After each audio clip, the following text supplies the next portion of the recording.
C'était un mardi d'octobre, juste avant ma première échographie du 3e trimestre. Le jour où j'ai compris que ma belle-mère, Béatrice, utilisait mon héritage pour loger la maîtresse de mon mari à quelques mètres de chez nous. Je n'ai pas hurlé. Je n'ai pas jeté les affaires de Julien par la fenêtre. Je portais notre enfant et je savais que la moindre perte de contrôle se retournerait contre moi au tribunal. J'ai simplement replié le relevé bancaire. J'ai refermé le tiroir du bureau. Et j'ai souri quand Julien est rentré du travail ce soir-là. Pendant des semaines, j'ai laissé Béatrice diriger ma vie, me border dans mes fausses certitudes et installer sa marionnette dans mon entourage proche. Je les ai regardés vider méthodiquement nos comptes, persuadés que ma grossesse m'aveuglait totalement. Comment une famille bourgeoise de province, si attachée aux apparences, a-t-elle pu faire une erreur aussi grossière sur des documents officiels ? En tant qu'architecte d'intérieur, mon métier consiste à repérer l'anomalie invisible. Un mur porteur fragilisé sous un beau papier peint, une canalisation dissimulée sous un faux plafond, une facture d'entrepreneur adroitement gonflée. Je structure les espaces et je traque les incohérences. Je passe mes journées à mesurer, à vérifier, à sécuriser les fondations des autres. Pourtant, dans ma propre maison, je n'ai absolument rien vu venir. Nous avions acheté ce pavillon en banlieue toulousaine 2 ans plus tôt. Une belle meulière avec un grand jardin, parfaite pour fonder une famille. L'acquisition s'était faite sous le régime classique de la communauté de biens. Julien et moi étions mariés sans contrat de mariage préalable. C'était la norme absolue dans sa famille, une tradition presque sacrée. Mais pour obtenir ce bien, j'avais dû injecter 70 000 € dans l'apport initial. Cet argent provenait de la succession de mon père, décédé brutalement d'un infarctus l'année précédente. Une somme propre, légalement. Mais sur les conseils insistants de mon mari, elle avait été versée directement sur notre compte joint bancaire. Il fallait rassurer l'organisme de crédit et simplifier l'obtention de notre prêt immobilier. À l'époque, cette fusion financière me semblait être une simple formalité, une preuve d'engagement total. Julien gagnait moins que moi, mais il travaillait dur dans un cabinet d'assurance de la région. Je pensais bâtir notre avenir commun. Je n'avais pas exigé d'inscrire une clause de remploi de fonds propres chez le notaire lors de l'acte d'achat. Une erreur d'imprudence que beaucoup de femmes font au nom de la confiance conjugale. Béatrice, ma belle-mère, régnait sur notre quotidien avec une autorité polie et glaçante. Ancienne clerc de notaire, elle connaissait la valeur juridique de chaque signature, de chaque acte.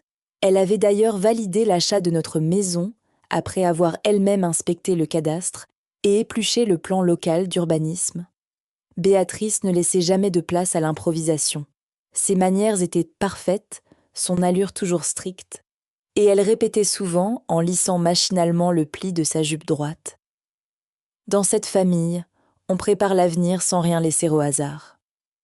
Je prenais cela pour de la bienveillance, une forme de protection matriarcale dont j'avais manqué depuis le décès de mes propres parents. Quand je suis tombée enceinte, ces visites sont devenues non seulement régulières, mais quotidiennes. Elle m'apportait des plats traiteurs, triait notre courrier dans l'entrée. Elle prétextait m'épargner les lourdeurs administratives. Je la voyais classer nos relevés bancaires, nos avis d'imposition et nos factures d'énergie avec une minutie chirurgicale dans des classeurs qu'elle emportait parfois pour faire des copies.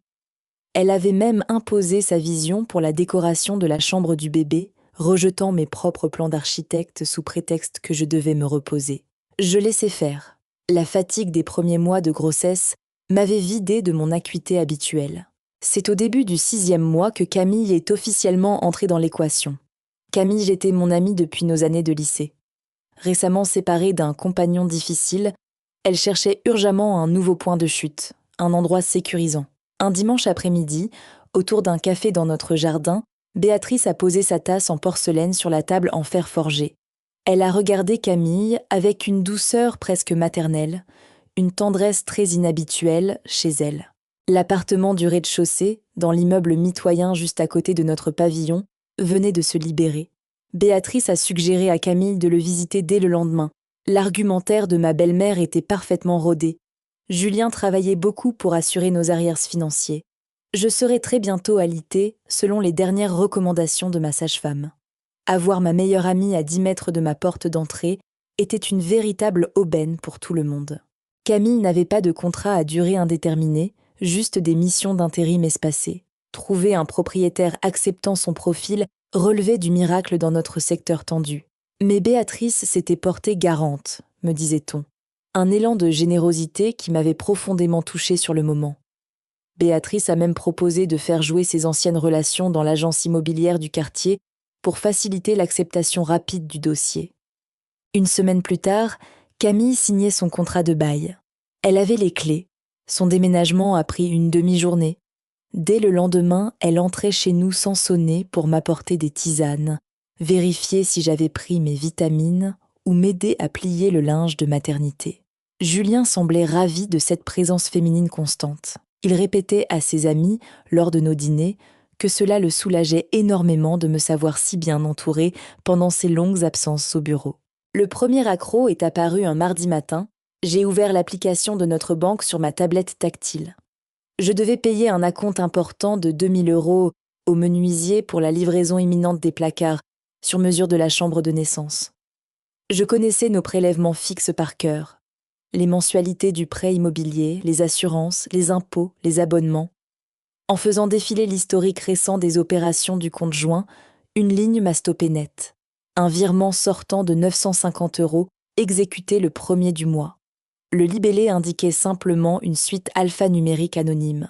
Ce montant ne correspondait à aucune de nos dépenses habituelles. J'ai posé la tablette sur l'îlot central de la cuisine. Le solde global de ce compte incluait encore une grande partie du reliquat de mon héritage paternel. J'ai interpellé Julien, pendant qu'il nouait sa cravate grise dans le couloir de l'entrée. Il a à peine levé les yeux vers moi. Il a passé une main rassurante sur mon épaule et m'a embrassé sur la tempe. Avec un calme absolu, il a expliqué qu'un collègue proche de son agence traversait un divorce extrêmement difficile. La procédure l'avait ruiné. Les huissiers menaçaient de bloquer son compte personnel et de saisir son véhicule. Julien lui avait discrètement avancé cette somme pour payer une provision à son avocat. Il m'a assuré d'un ton formel qu'il serait intégralement remboursé avant la fin du mois en cours. J'ai scruté son visage avec attention. Je cherchais une micro-expression, un fuyant dans le regard. Rien n'indiquait le mensonge. Ses épaules restèrent détendues. Sa voix était posée, presque désolée pour son ami. La lourdeur de la grossesse pesait sur mes vertèbres et embrumait mes pensées. Je n'ai pas insisté. L'explication me semblait tout à fait cohérente. Les hommes aiment souvent jouer les sauveurs providentiels entre eux pour flatter leur ego. J'ai repris ma tablette et j'ai procédé au virement pour le menuisier sans poser d'autres questions. J'ai passé le reste de la matinée à corriger des plans d'aménagement pour des clients professionnels, assise à mon bureau, directement face à la fenêtre du salon. De cette place, j'avais une vue imprenable sur la rue et sur la porte d'entrée de Camille. Elle est sortie sur le trottoir vers 10h30. Moins de 5 minutes plus tard, la berline de Julien s'est garée un bref instant devant notre portail, le moteur tournant. Il a embarqué sa passagère avant de disparaître silencieusement au coin de la rue. Je me suis dit qu'il la déposait simplement à une agence d'intérim sur la route de son bureau. Je n'ai pas cherché à interpréter cette scène. Je faisais une confiance aveugle à mon mari. Je faisais une confiance absolue à mon ami d'enfance. Et je croyais fermement aux belles paroles rassurantes de ma belle-mère. La naïveté coûte toujours très cher, et l'addition était déjà en train d'être calculée dans mon dos.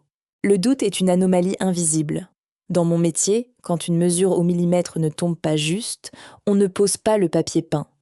On gratte l'enduit. On cherche la source du décalage. 3 jours après l'explication de Julien sur ce fameux collègue endetté, j'ai profité d'une insomnie de fin de nuit pour rallumer ma tablette tactile. La maison dormait. Je me suis connectée à notre espace bancaire avec mes identifiants. J'ai filtré l'historique de notre compte joint, mois par mois, en remontant le temps. Le 1er septembre, un virement sortant de 950 €. Le 1er août, la même ligne, le même montant, la même suite alphanumérique. Le 1er juillet, exactement la même chose. La régularité mathématique de la dépense détruisait instantanément la thèse du prêt ponctuel. Un avocat ne demande pas des provisions identiques chaque 1er du mois à date fixe. Ce montant correspondait au standard du marché immobilier de notre commune pour un petit 3 pièces. L'argent de mon père, ce capital de 70 000 euros censé garantir la sécurité de notre foyer, servait de pompe à finances mensuelles. Le jeudi suivant, j'ai annulé une visite de chantier. J'ai pris ma voiture et je me suis garée dans un parking souterrain du centre-ville toulousain. Je devais consulter un spécialiste de la structure légale. Maître Lemaire m'a reçu dans son cabinet, une pièce sobre aux murs tapissés de recueils de jurisprudence. Je lui ai exposé les faits avec la plus grande neutralité possible. Le mariage sans contrat, l'apport de mon héritage sur le compte commun, les retraits réguliers inexpliqués, l'installation de mon ami à côté de chez moi, cautionnée par ma belle-mère. Maître Lemaire n'a manifesté aucune surprise. Les avocats en droit de la famille connaissent par cœur la mécanique de l'abus de confiance. Elle a croisé ses mains sur son sous-main en cuir noir et m'a expliqué les règles de notre régime matrimonial. En l'absence de contrat, nous étions soumis à la communauté réduite aux acquêts. Mon héritage constituait un bien propre, mais en versant ces 70 000 euros sur un compte joint, sans exiger de déclaration d'emploi ou de remploi chez le notaire lors de l'achat de la maison, j'avais commis une erreur classique. Juridiquement, cet argent s'était fondu dans la masse commune. Si nous divorcions demain, Julien pouvait prétendre à la moitié de la valeur de la maison, sans tenir compte de mon apport initial, car la présomption de communauté primait. Je devrais alors engager une longue bataille pour obtenir ce qu'on appelle une récompense, à condition de pouvoir tracer le moindre centime. L'avocate a ensuite abordé les virements mensuels. Si mon mari utilisait l'argent de notre compte joint pour entretenir une maîtresse ou financer un logement à l'insu de notre ménage, cela portait un nom précis en droit français, le recel de communauté, un délit civil lourdement sanctionné. Mais la justice exige des preuves écrites, indiscutables, obtenues de manière parfaitement légale, pas d'enregistrement clandestin, pas de piratage de téléphone personnel. Je suis sortie de ce rendez-vous avec un plan d'action strict. Je ne pouvais pas confronter Julien. Je devais d'abord sécuriser mes arrières et documenter la fraude. L'après-midi même, je suis passée à l'étude du notaire chargé de la succession de mon père. J'ai demandé une copie intégrale de l'acte de notoriété et de l'attestation de virement des fonds vers notre compte joint. J'ai ensuite poussé la porte d'une agence bancaire concurrente située à 2 rues de mon bureau. J'y ai ouvert un compte courant individuel, à mon seul nom. J'ai contacté mes clients professionnels pour modifier la domiciliation de mes honoraires d'architecte. Désormais, mes revenus ne viendraient plus alimenter le compte commun que ma belle-mère et mon mari siphonnaient. Je préparais une digue de protection. Le plus difficile restait d'afficher une docilité parfaite. Le dimanche, Béatrice est venue déjeuner à la maison, comme à son habitude. Elle avait apporté une caisse de vêtements de naissance soigneusement lavée et repassée. Camille nous a rejoints pour le café, traversant le jardin d'un pas léger. J'étais assise dans le canapé du salon, un plaid sur les genoux, jouant mon rôle de femme enceinte, épuisée. Julien servait le café. Il effleurait le poignet de Camille en lui tendant sa tasse. Un geste furtif, presque invisible pour un œil non averti. Béatrice trônait dans le fauteuil club. Elle monopolisait la conversation, s'adressant à moi avec cette fausse sollicitude qui me donnait désormais la nausée. Elle m'a conseillé de cesser immédiatement toute activité professionnelle, affirmant que le stress de mes chantiers nuisait à l'enfant. Elle s'est ensuite levée pour aller chercher le courrier dans notre boîte aux lettres, une habitude qu'elle avait prise depuis le début de ma grossesse. Elle est revenue avec une poignée d'enveloppes. Elle a trié les factures d'un geste machinal, glissant un avis d'échéance d'assurance dans son sac à main pour s'en occuper à ma place. Elle a lissé le tissu de sa jupe et a prononcé sa phrase fétiche avec un sourire satisfait. Dans cette famille, on prépare l'avenir sans rien laisser au hasard. J'ai remercié ma belle-mère d'une voix douce. J'ai fermé les yeux un instant, simulant la fatigue. Je les laissais s'enfermer dans leur propre arrogance. Ils me croyaient neutralisée par la maternité. Ils se pensaient intouchables. La faille matérielle s'est présentée 48 heures plus tard, un mardi matin. Julien était petit en déplacement commercial pour la journée. Béatrice devait passer en fin d'après-midi pour récupérer des documents administratifs liés à notre taxe foncière. Depuis quelques semaines, Julien laissait traîner une sacoche en cuir noir dans le placard de l'entrée. C'était là qu'il regroupait les papiers destinés à sa mère. J'ai ouvert le placard pour ranger un manteau. La sacoche était mal fermée. La fermeture éclair coincée par un dossier cartonné trop épais. En tirant sur le vêtement, le dossier a glissé sur le carrelage. Quelques feuilles se sont éparpillées. J'ai ramassé les documents. C'était un assemblage hétéroclite de quittances d'énergie et de relevés de mutuelles. Mais au milieu de la pile, une chemise transparente contenait un document de plusieurs pages agrafées, estampillé du logo d'une agence immobilière locale. J'ai sorti le document.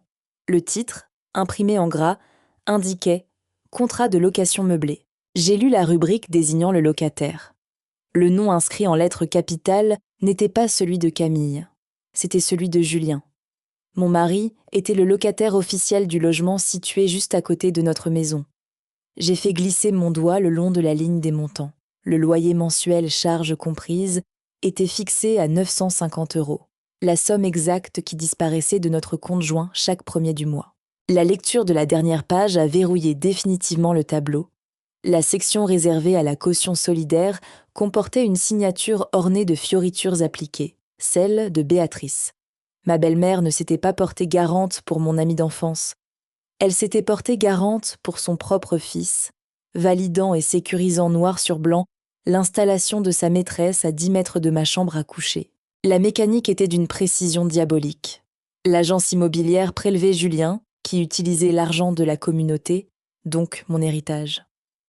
Camille vivait gratuitement, sous couvert de me soutenir pendant ma grossesse, et Béatrice couvrait l'ensemble du dispositif, gardant la main sur les courriers et les avis d'imposition pour s'assurer que je ne vois jamais passer les justificatifs de ce second domicile fiscal. J'ai sorti mon téléphone, j'ai désactivé le son de l'appareil. J'ai photographié chaque page du contrat de bail en veillant à cadrer parfaitement les signatures et les paraphes au bas des feuillets. J'ai photographié la pièce d'identité de Béatrice, jointe en annexe pour la caution. J'ai replacé le document dans sa chemise transparente. J'ai reconstitué la pile exacte, respectant l'ordre des factures, et j'ai repoussé le tout dans la sacoche en cuir. J'ai refermé le placard. Je venais de matérialiser la preuve irréfutable du recel de communauté exigé par mon avocate. Julien finançait son adultère avec mon capital. Mais en retournant m'asseoir dans le salon, face à la fenêtre offrant une vue directe sur la porte de Camille, une question continuait de tourner dans mon esprit d'architecte. Un simple contrat de location ne justifiait pas une telle ingénierie de la part de ma belle-mère. Béatrice voyait toujours plus loin. Elle préparait l'avenir sans rien laisser au hasard. Payer un loyer à fonds perdu ne ressemblait pas à ses méthodes de gestionnaire patrimonial. Ce bail caché n'était que le rez-de-chaussée du problème.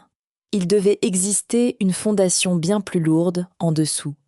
Quelque chose de définitif, conçu pour m'effacer totalement de l'équation une fois l'enfant né. L'iceberg ne faisait que pointer à la surface. Béatrice s'est présentée à notre domicile à 18 heures précises, comme elle l'avait annoncé. J'étais assise à la table de la salle à manger, devant un catalogue de peintures écologiques. Elle a traversé le salon avec cette démarche assurée qui lui appartenait, les talons de ses escarpins martelant le parquet en chêne massif. Julien n'était pas encore rentré de son déplacement. Elle a posé son manteau sur le dossier d'une chaise et s'est dirigée directement vers le placard de l'entrée. Je l'ai observée prendre la sacoche en cuir noir. Elle a vérifié le contenu d'un coup d'œil rapide, sans sortir les dossiers, puis a remonté la fermeture éclair. Elle ignorait que chaque page du bail secret dormait désormais dans la mémoire cryptée de mon téléphone portable. Elle est revenue vers moi, un sourire satisfait aux lèvres. Elle m'a demandé si j'avais passé une bonne journée, si le dos ne me faisait pas trop souffrir. Elle a ajouté que Camille viendrait probablement m'apporter une soupe de légumes pour le dîner. Je l'ai remerciée d'une voix égale. J'ai replié mon catalogue. Je lui ai proposé un thé qu'elle a décliné en prétextant un rendez-vous chez le coiffeur le lendemain matin. Quand la porte d'entrée s'est refermée sur elle, j'ai repris mon crayon. J'ai tracé une ligne droite sur mon carnet. Je devais comprendre l'architecture de leur projet. Un bail locatif ne suffisait pas à expliquer l'implication personnelle de mon mari et de ma belle-mère. Il me manquait la clé de voûte de leur montage. La première véritable contradiction est apparue 2 semaines plus tard. J'entamais mon 7e mois de grossesse. Un vendredi après-midi, Julien est rentré du travail plus tôt que d'habitude. Il n'était pas seul. Il était accompagné d'un homme en costume gris muni d'un télémètre laser et d'un porte-documents. Julien me l'a présenté comme un courtier partenaire de son cabinet d'assurance. Selon les dires de mon mari, l'arrivée de l'enfant nécessitait de réévaluer notre assurance habitation et d'envisager une renégociation de notre prêt immobilier. Les taux bancaires étaient favorables. Ce monsieur venait simplement mettre à jour le dossier technique de notre pavillon. J'ai souri poliment. J'ai proposé un café que les deux hommes ont accepté. Je suis restée dans la cuisine ouverte, adossée au plan de travail, pendant qu'ils parcourèrent le rez-de-chaussée. L'homme a commencé par mesurer la hauteur sous plafond du salon. Puis il s'est attardé sur les menuiseries, notant la qualité du double vitrage. Mon métier d'architecte d'intérieur m'impose de côtoyer quotidiennement des experts, des artisans et des agents immobiliers. Je connais parfaitement la différence entre un diagnostic technique et une estimation vénale. L'homme en costume ne relevait pas des cotes pour une assurance.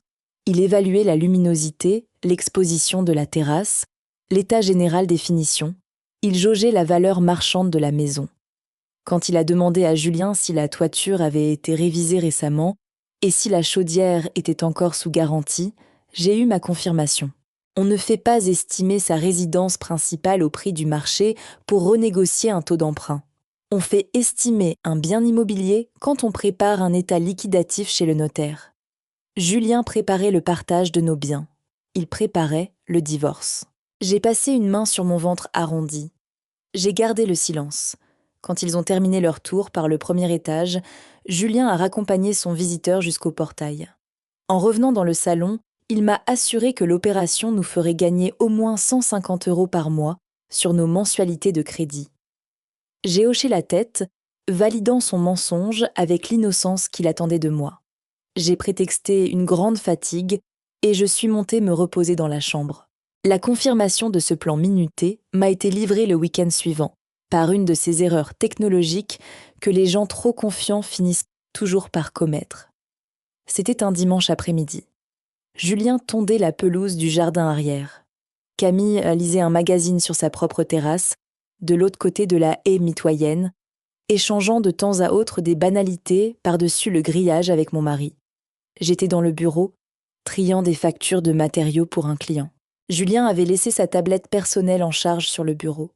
C'était un appareil que nous utilisions parfois en commun pour regarder des séries. Mais il y avait connecté son propre compte utilisateur. L'écran s'est allumé brièvement. Une notification sonore a rompu le silence de la pièce. J'ai regardé l'écran de verrouillage. Un message provenant du contact enregistré sous le nom de Béa, venait d'apparaître. Le texte affiché dans la bulle d'aperçu disait « Le notaire a validé la clause. Tu peux rassurer Camille. » Je n'ai pas hésité une seconde. Le code de déverrouillage de la tablette était notre année de mariage suivie de notre mois de naissance. Une combinaison d'une banalité affligeante. J'ai tapé les 4 chiffres. L'écran d'accueil est apparu. J'ai ouvert l'application de messagerie instantanée. La conversation n'était pas un échange individuel. C'était un groupe de discussion privée, ironiquement intitulé « Projet à venir ». Les membres étaient Julien, Béatrice et Camille. J'ai fait défiler l'historique des messages, remontant sur les 3 derniers mois. La lecture de ces échanges traçait la carte exacte de leur machination. Camille ne se contentait pas de dormir avec mon mari. Elle participait activement à l'organisation de sa future vie dans ma maison. Un message de Camille, daté de la semaine précédente, disait « Le chauffe-eau de l'appartement fait un bruit infernal. Je n'en peux plus de cette location. » La réponse de Julien suivait quelques minutes plus tard. « Patience, ma chérie. Encore quelques mois à tenir et on récupère la grande maison. L'experte est passée vendredi. Je suis remontée plus haut. J'ai trouvé les instructions strictes de Béatrice, qui gérait le calendrier avec une froideur managériale. Elle écrivait « Pas de précipitation. Vous attendez l'accouchement. Avec les nuits blanches et la chute d'hormones, elle n'aura aucune force pour se battre avec des avocats. Elle signera la convention de divorce par consentement mutuel juste pour avoir la paix et dormir. Je connais parfaitement la psychologie des jeunes mères. Leur objectif était clair. Attendre que je sois physiquement et mentalement épuisée par la naissance de mon enfant pour me soumettre une convention de divorce rédigée à leur avantage. Mais un autre message de Béatrice a figé mon attention. Il remontait à la fin du mois d'août. Elle y déclarait « L'enregistrement au registre du commerce est finalisé. La SCI est officiellement immatriculée. J'ai viré la première tranche des fonds propres ce matin depuis le compte de Julien. Et ciao, G3. Je me suis assise lentement sur la chaise de bureau. Le puzzle s'emboîtait. Le recel de communauté ne se limitait pas aux 950 € du loyer mensuel de Camille. C'était bien plus vaste. J'ai pris mon propre ordinateur portable. J'ai ouvert une page de navigation privée. Je suis allée sur le site officiel d'Infogreffe, le portail des greffes des tribunaux de commerce. J'ai entré le nom de jeune fille de ma belle-mère et sa ville de résidence dans la barre de recherche. La base de données a mouliné quelques secondes. Un résultat est apparu. Une société civile immobilière venait d'être créée 4 mois plus tôt, juste après l'annonce de ma grossesse. Elle s'appelait la SCI Les Cèdres. Le siège social était domicilié à l'adresse personnelle de Béatrice. J'ai sorti ma carte bancaire. J'ai réglé les 2,70 € requis par le site officiel. J'ai téléchargé l'extrait CABIS ainsi que les statuts constitutifs de la société. J'ai ouvert le document PDF. J'ai scruté les articles un par un. Les associés fondateurs étaient Béatrice et Julien. La gérance était assurée par Béatrice. J'ai cherché l'article concernant le capital social. Il s'élevait à 40 000 €. La répartition indiquait que Julien avait apporté 38 000 € et Béatrice les 2 000 € restants. 38 000 €. J'ai superposé cette information avec mes derniers relevés bancaires. Depuis des mois, Julien multipliait les petites opérations, les retraits aux distributeurs, les transferts vers des livrets d'épargne secondaire qu'il vidait ensuite, les factures gonflées. Il avait siphonné la majorité des fonds restants de mon héritage paternel, cet argent fondu dans notre compte joint pour constituer le capital de cette société civile immobilière. L'article 2 des statuts définissait l'objet social de la société. L'acquisition, l'administration et la gestion par location, ou autrement de tous immeubles et biens immobiliers. Mais une clause spécifique, ajoutée en fin de document, précisait que la société avait pour vocation première de se porter acquéreur de biens résidentiels situés sur notre commune exacte. Le but final m'a frappé avec la force d'une évidence mathématique. L'iceberg était là, dans son intégralité, froid et tranchant. Béatrice avait tout orchestré. L'installation de Camille dans l'appartement d'à côté servait de paravent, une salle d'attente confortable financée par mon argent pour garder la maîtresse sous la main.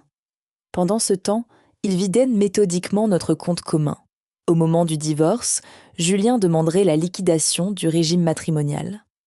Notre compte joint serait virtuellement vide.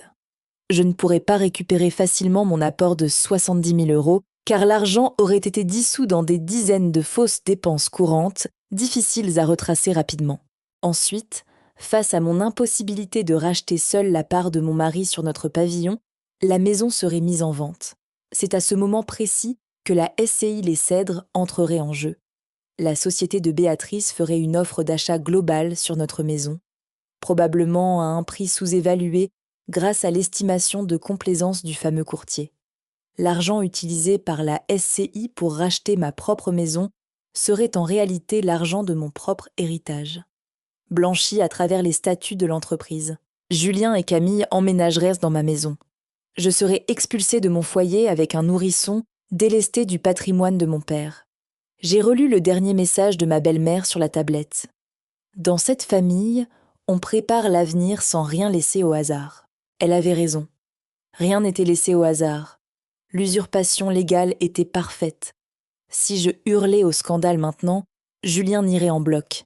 Il dirait que la SCI est un simple placement familial, que Camille est une locataire indépendante, que l'expert venait pour l'assurance. Et je passerais pour la femme enceinte paranoïaque et instable. J'ai transféré les captures d'écran des messages de la tablette vers mon propre téléphone via une connexion sécurisée. Puis j'ai effacé toute trace de l'envoi. J'ai sauvegardé l'extrait CABIS et les statuts de la SCI sur une clé USB cryptée. J'ai replacé la tablette de Julien exactement là où elle se trouvait, avec le même angle par rapport au bord du bureau. Je suis retournée dans le salon. Par la fenêtre, je voyais Julien ranger la tondeuse dans l'abri de jardin. Camille lui tendait une bouteille d'eau fraîche. Il souriait. Ils préparaient leur vie sur les cendres de la mienne. Ils me croyaient vulnérable, ralenti par les hormones, aveuglé par la confiance. Ils oubliaient un détail fondamental. Un architecte ne s'effondre pas quand il découvre que les fondations sont pourries. Il étaye la structure, il sécurise le périmètre et il prépare la démolition contrôlée. Je n'allais pas demander le divorce maintenant. J'allais accoucher de mon enfant dans le calme. J'allais laisser Béatrice convoquer son notaire. J'allais les laisser avancer jusqu'au bord du précipice financier qu'ils avaient eux-mêmes creusé. J'avais les preuves du recel de communauté. J'avais la preuve de la dissimulation de capital. L'heure n'était plus à l'enquête. L'heure était à l'addition. Mon fils est né au milieu du mois de janvier. Un accouchement long, médicalisé, qui a laissé mon corps meurtri. Les premières semaines de retour à la maison ont été une succession de nuits blanches, de biberons préparés dans la pénombre de la cuisine et d'une fatigue osseuse qui engourdissait mes pensées. Je n'avais aucun effort à fournir pour simuler mon épuisement physique. Il était bien réel, mais derrière mon regard cerné et mes gestes ralentis, mon esprit n'avait jamais été aussi lucide. Julien avait rapidement déserté notre chambre à coucher. Il affirmait avoir besoin d'un sommeil réparateur pour assumer ses responsabilités au cabinet d'assurance et maintenir le niveau de vie de notre foyer. Il s'était installé dans la chambre d'amis, au rez-de-chaussée.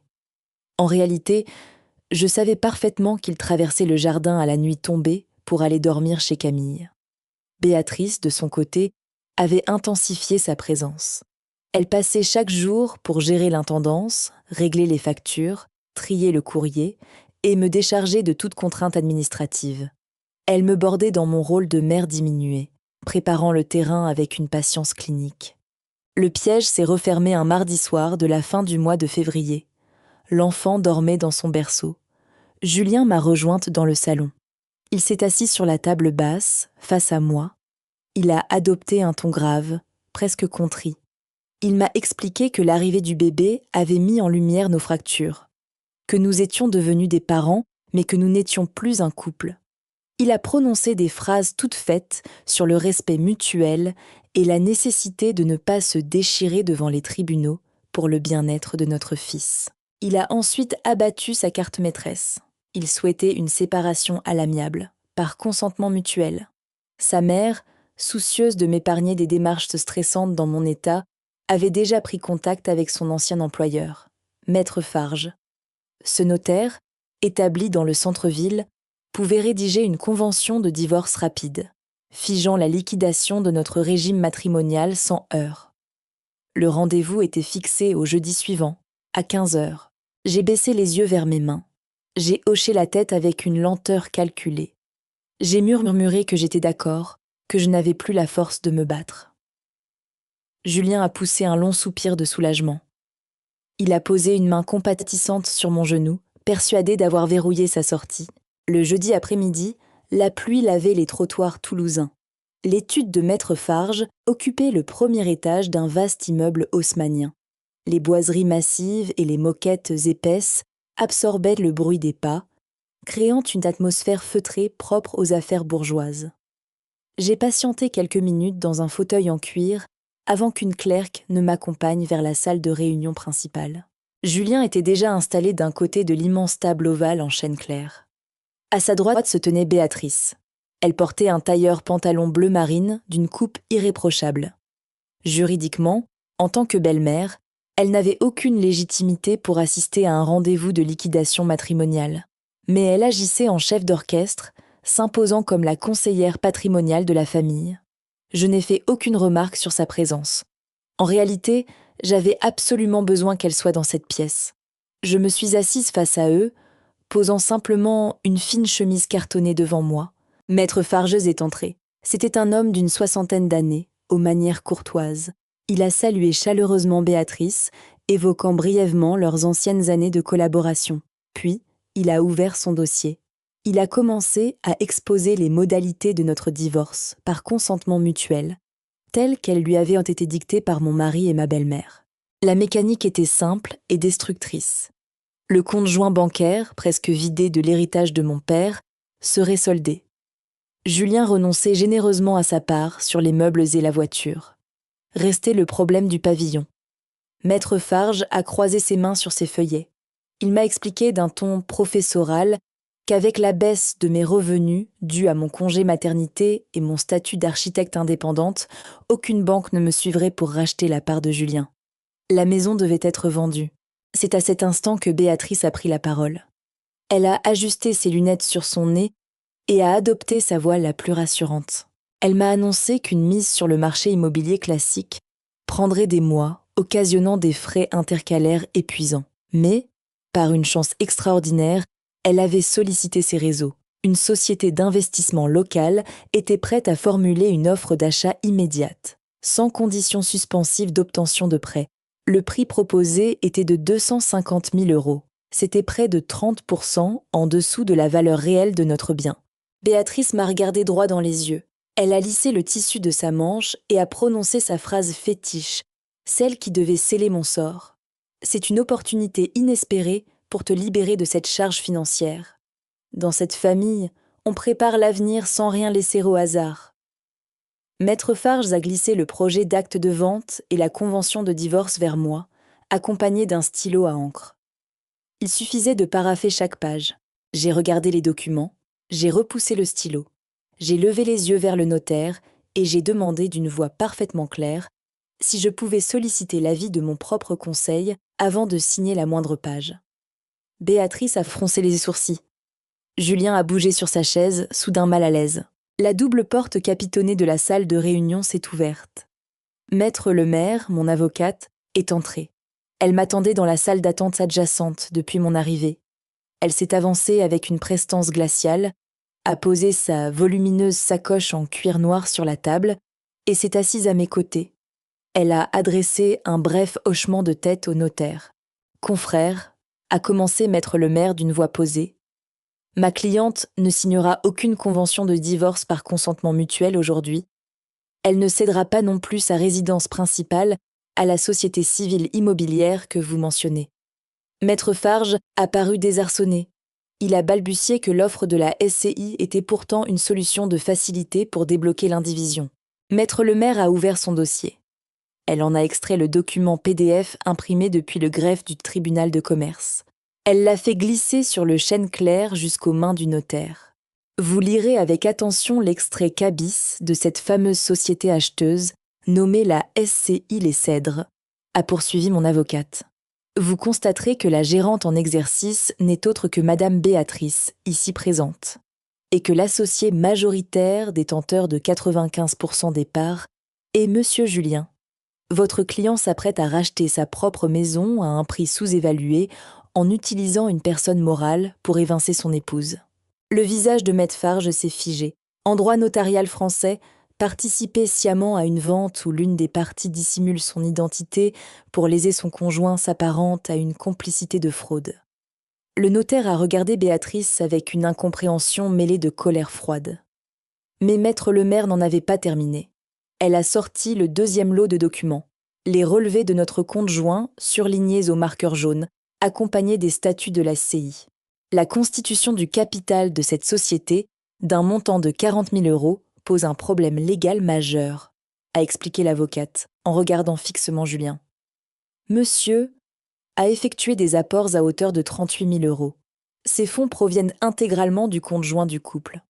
Un compte massivement alimenté par un héritage propre de 70 000 € perçu par ma cliente l'année dernière. En l'absence de clause de remploi, cet argent appartient à la communauté. Monsieur a donc utilisé les fonds de la communauté à l'insu de son épouse, pour capitaliser une société occulte destinée à la spolier. Julien a perdu ses couleurs. Il a regardé sa mère, attendant qu'elle trouve une parade juridique. Béatrice s'est redressée, le visage soudain très rouge. Elle a élevé la voix, affirmant que ces mouvements d'argent étaient de simples placements familiaux, que j'étais parfaitement au courant de ces opérations, et qu'il n'y avait là aucune dissimulation. Maître Lemaire a ignoré cette intervention. Elle a extrait le 3e lot de feuilles, les photographies du contrat de bail du rez-de-chaussée voisin, imprimées en haute définition. Monsieur ne se contente pas de capitaliser des sociétés avec l'argent de son épouse. Il finance également l'hébergement de sa maîtresse. Voici le bail locatif d'un appartement situé à 10 mètres du domicile conjugal. Le locataire en titre est Monsieur. La caution solidaire est Madame Béatrice. Le loyer de 950 € est prélevé chaque premier du mois sur le compte joint depuis le mois de juillet dernier. Le silence s'est abattu sur la pièce. Le bruit de la pluie contre les grandes fenêtres de l'étude semblait soudain assourdissant. Maître Farges a retiré ses lunettes de lecture. Il a repoussé le projet de convention de divorce loin de lui, marquant physiquement sa volonté de se dissocier de cette affaire. Ce que vous avez documenté, maître, porte une qualification très précise, a dit le notaire d'une voix blanche. Absolument, confrère, a répondu maître Lemaire. Il s'agit d'un recel de communauté, défini par l'article 1477 du Code civil. La jurisprudence est implacable sur ce point. Mon avocate s'est alors tournée vers Julien, qui semblait littéralement rapetissé sur son siège. La sanction du recel est stricte. Vous serez privé de toute part sur l'intégralité des sommes que vous avez détournées. Les 38 000 € investis dans la SCI, ainsi que la totalité des loyers versés pour votre maîtresse, devront être restitués à votre épouse sur vos seuls deniers personnels. De plus, au vu de l'apport initial lié à l'héritage, vous ne percevrez aucune part sur la liquidation de la maison. Vous partirez sans rien. Béatrice s'est levée brusquement. Ses mains tremblaient légèrement lorsqu'elle a pris appui sur le bord de la table. Le masque de la matriarche de province venait de voler en éclats. Elle a pointé un doigt accusateur vers moi, perdant tout contrôle sur son vocabulaire soigné. Elle a hurlé que j'avais fouillé dans des documents privés, que je n'avais pas le droit d'utiliser sa sacoche, que ces preuves étaient irrecevables devant un juge. Maître Lemaire l'a regardée avec une condescendance assumée. Consulter le solde de son propre compte joint et télécharger un cabis public sur la base de données d'Infogreffe sont des actes parfaitement légaux. Quant à l'intention frauduleuse, elle est corroborée par les échanges écrits de votre groupe de messagerie judicieusement nommé « Projet à venir », dont ma cliente a conservé des copies, des échanges détaillant votre intention d'attendre la faiblesse post-partum de son accouchement pour la forcer à signer l'acte que vous venez de lui présenter. Mon avocate a refermé son dossier d'un geste sec. Je vous informe d'ailleurs que pendant que nous discutons, un commissaire de justice missionné par le juge de l'exécution est en train de signifier une saisie conservatoire sur les comptes bancaires de la SCI Les Cèdres, ainsi que sur les comptes personnels de monsieur. Le capital est gelé. Il n'y aura aucun achat immobilier. Nous engagerons une procédure de divorce pour faute. Maître Farges s'est levé à son tour. Il a adressé un regard d'une dureté implacable à son ancienne collaboratrice. Et Béatrice, vous avez tenté d'instrumentaliser mon étude pour valider une fraude massive. Je suis tenue par mon obligation de conseil et par la probité de ma fonction. Dès demain matin, je transmettrai un signalement détaillé à la Direction générale des finances publiques concernant la provenance occulte des fonds de votre société civile immobilière. Le fisc n'apprécie guère les montages de blanchiment de communauté. Je vous prie de quitter mes locaux immédiatement. Julien restait prostré, les yeux fixés sur la moquette, réalisant qu'il venait de perdre sa maison, son capital, et qu'il se retrouvait avec une dette écrasante à rembourser. Béatrice a saisi son sac à main, le teint cireux. Elle a cherché mon regard, cherchant peut-être une faille, un reste de cette docilité qu'elle avait tant exploitée. Je me suis levée, j'ai pris ma chemise cartonnée, j'ai contourné la table en chêne, passant à quelques centimètres d'eux.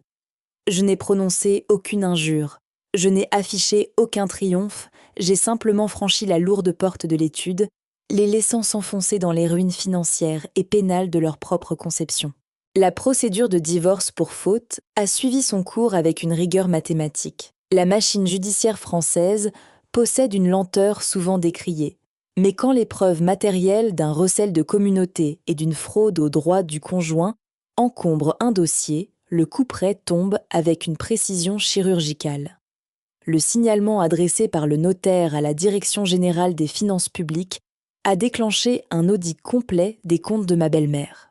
La SCI Les Cèdres a été dissoute sous la contrainte de l'administration fiscale, frappée par de lourdes pénalités pour manœuvres frauduleuses.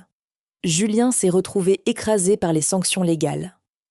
Conformément à l'article 1477 du Code civil, le juge l'a déchu de tout droit sur les montants détournés. Il a dû contracter un crédit à la consommation à un taux exorbitant pour me restituer les 38 000 € de mon héritage paternel. ainsi que l'intégralité des loyers mensuels versés à l'agence immobilière pour loger sa maîtresse. Il a également été condamné à me verser une prestation compensatoire et une pension alimentaire substantielle pour l'éducation de notre enfant. L'argent disparu, l'illusion du confort s'est évaporée en quelques semaines. Camille n'a pas attendu le prononcé officiel du divorce. Constatant que son futur train de vie venait de s'écraser contre le mur des saisies bancaires, elle a résilié son contrat de location en urgence. Un mardi matin, j'ai vu une camionnette de location se garer devant le rez-de-chaussée.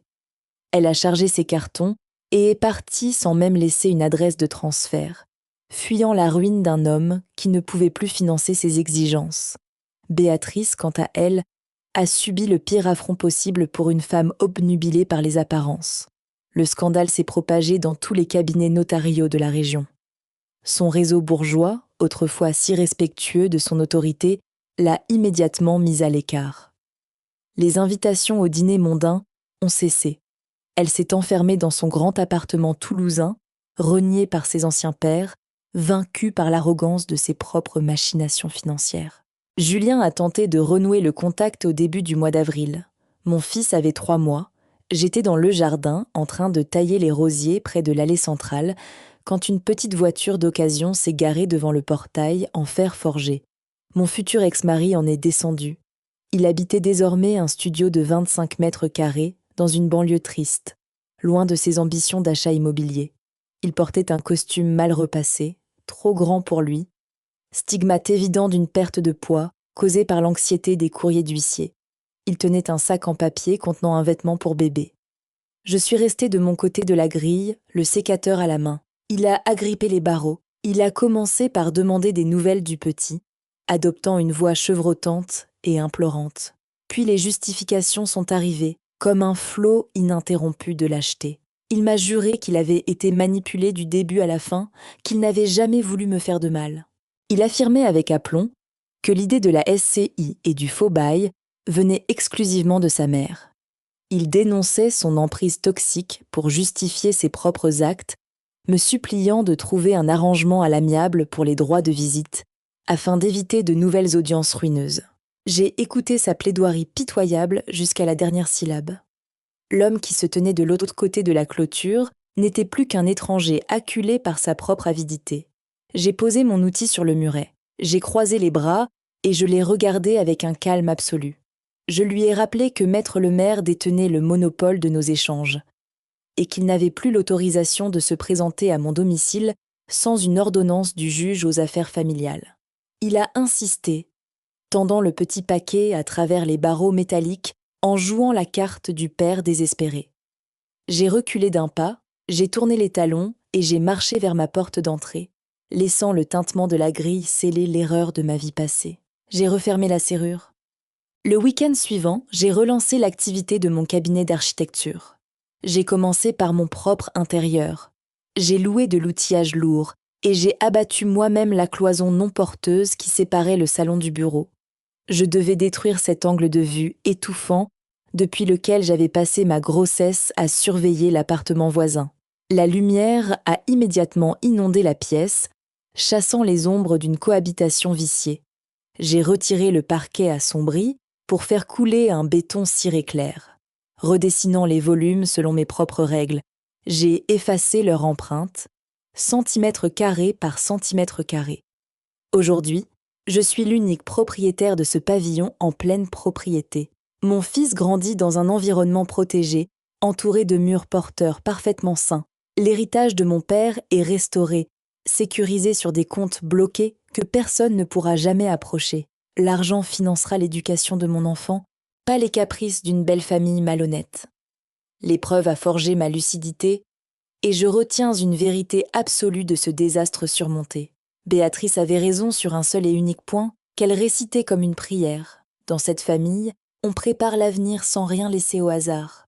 Si cette histoire résonne en vous, ou si vous avez déjà été confronté à des manipulations financières au sein de votre propre couple, prenez le temps de partager votre expérience dans les commentaires.